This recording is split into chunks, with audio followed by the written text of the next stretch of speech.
Everybody has a turn back moment. You have a moment where you can go forward or you can give up. But the thing you have to keep in mind before you give up is that if you give up, the guarantee is it will never happen. That's the guarantee of quitting, that it will never happen, no way under the sun. The only way the possibility remains that it can happen is if you never give up, no matter what. It's easy to give up. It's the easiest thing in the world to do. Man, I'm done. I ain't gonna keep going. But what's hard is going, yo, yesterday I got nothing from working as hard as I could. I'm gonna do the same thing again today, but I'm gonna try to go harder. That's the hardest thing in the world. To get up every day and give 100% and be in the same position that you were each day, but mentally know that you're trying and trying and trying. That's a real grind. The first step is getting completely and brutally honest enough to say, I am tired of myself. When you say I'm sick and tired of being sick and tired, that's the facilitator of change. That's when you're ready to say these words, no more excuses. No more excuses. This suffering, this sacrifice you're making is an indicator of progress. It's an indicator of obsession. It's an indication of progress towards our dreams. Dreams require sacrifices. You're not entitled to your dream. You have to fucking bleed for your fucking dream. The price you will pay for not making your dream come true is far greater than the one that you will pay to make it come true. I just beat me. This ain't about nobody else. I don't give a fuck about nobody else. I just beat me. If I can continue to outdo me from the day before, then I'm ahead. It is the process of the grind that shapes you and forms you. It's not the game. And that's why most of y'all get beat in the game or make mistakes in the game, because you think grinding is what happens when the sun comes out. You think grinding is what happens when the lights come on. You think grinding is what happens when people get in the stage. That's not grind. The real grind is in the dark when nobody sees you. When nobody knows what you're doing. When you studying without coach. When you putting in those extra reps. When you watching those videos and you getting inspired, when you change your music, it's the process that makes you sweet. It's the only way, it seems, it's the only way to create a human adventure. It doesn't seem to be any other way, currently. It seems like to create an adventure, we must play this game, we must fight this game. But here's what it creates, a great adventure. Let me give you the ultimate now. Could you win if you couldn't lose? And the answer is no, it doesn't seem like it. You couldn't call it winning. You can't win if you couldn't lose. You know, for the foreseeable future, it looks like it's been that way as long as we can remember and as long as the history tells us. So here's what you want to do if you want the adventure. You must learn to play this game, to contain the ravages of disease that want to take you early. You got to fight back. You can't just leave it. Somebody says, well, I got my fingers crossed. Not a good philosophy. You got to take your vitamins. You got to do the stuff. You got to do the deal. Jump on the positive side of whatever you want and see if you can't help out in this warfare, in this push-shove match. That's the key.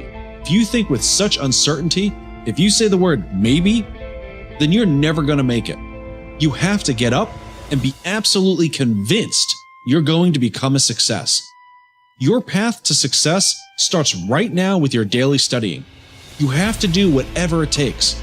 However many hours of studying it takes, reading textbooks until late at night, going to see your professor if you have questions, attending every class, arriving at the library at 6 a.m. while everyone else is still sleeping. Whatever it takes, you need to do it. That's the answer I want to hear from you. I can see straight away those students that are a bit wobbly and struggling with motivation, and those that have a deep sense of hunger within them that is driving them to put in 100% effort every day. Those that have a short-term and long-term goal that they're chasing every day. I can see it in their eyes. I can see it in their actions. I can see it in what they do. Their passion, their drive, their relentlessness. They just go on and on and on. It takes a lifetime of discipline.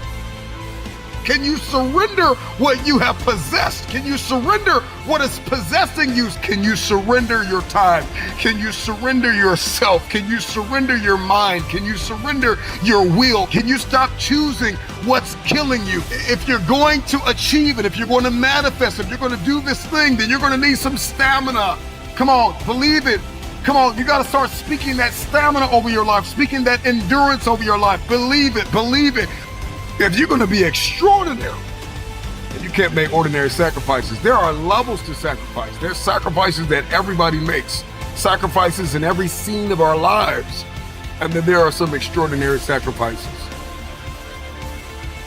You can't have the future if you can't surrender something that's no longer serving you. You cannot manifest. You cannot become the next version of yourself. You cannot experience a higher quality of life unless you sacrifice. There are some things that you love too much. There's some people that you've kept in your life. They are toxic. They add no value. They are no longer serving your vision. It's time for the next version of yourself. Snap out of it.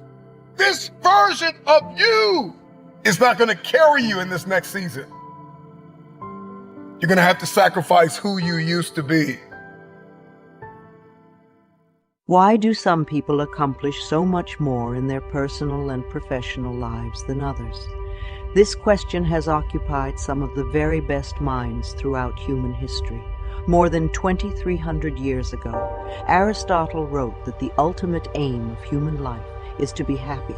He said that the great question that each of us must answer is, how shall we live in order to be happy? Your ability to ask and answer that question correctly for yourself, and then to follow where your answer leads you, will largely determine whether you'll achieve your own happiness and how soon. Begin with your own personal definition. How do you define success? If you could wave a magic wand and make your life perfect in every way, what would it look like? If your business, work, and career were ideal in every way, what would they look like? What would you be doing? What sort of company would you work for? What position would you have? How much money would you earn? What kind of people would you work with? And especially, what would you need to do more or less of to create your perfect career? If your family life were perfect in every way, what would it look like? Where would you live? And how would you be living? What kind of a lifestyle would you have? What sort of things would you want to have and do with the members of your family? If you had no limitations and you could wave a magic wand, in what ways would you change your family life today? If your health were perfect, how would you describe it? How would you feel? How much would you weigh? How would your levels of health and fitness be different from what they are today? Most of all, what steps could you take immediately to begin moving toward your ideal levels of health and energy? If your financial situation were ideal, how much would you have in the bank? How much would you be earning each month and each year from your investments? If you had enough money that you never had to worry about finances again, how much would that be? What steps could you take starting today to create your ideal financial life? A popular definition of success is being able to live your life in your own way, doing only those things that you want to do, with the people who you choose, in the situations you desire. In each case, when you begin to define what success means to you, you can immediately see things that you should be doing more of or less of in order to begin creating your ideal life. And the biggest thing that holds you back from moving in the direction of your dreams is usually your favorite excuses and a lack of self-discipline. It's not that you don't know what to do, but rather that you don't have the discipline to make yourself do what you should do, whether you feel like it or not.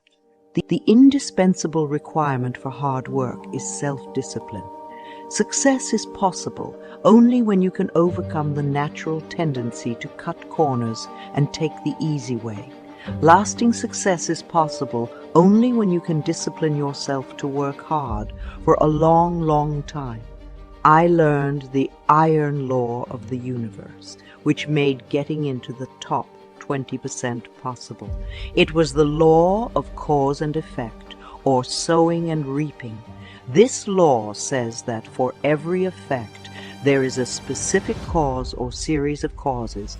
This law says that if you want to achieve success in any area, you must determine how success is achieved in that area, and then practice those skills and activities repeatedly until you achieve the same result. Here's the rule. If you do what other successful people do over and over again, nothing can stop you from eventually enjoying the same rewards that they do. But if you don't do what successful people do, nothing can help you. The law of sowing and reaping from the Old Testament is a variation of the law of cause and effect. It says that whatsoever a man soweth, that also shall he reap. This law says that whatever you put in, you get out. It also says that whatever you are reaping today is a result of what you have sown in the past. So if you are not happy with your current crop, it is up to you, starting today, to plant a new crop, to begin doing more of those things that lead to success, and to stop engaging in those activities that lead nowhere.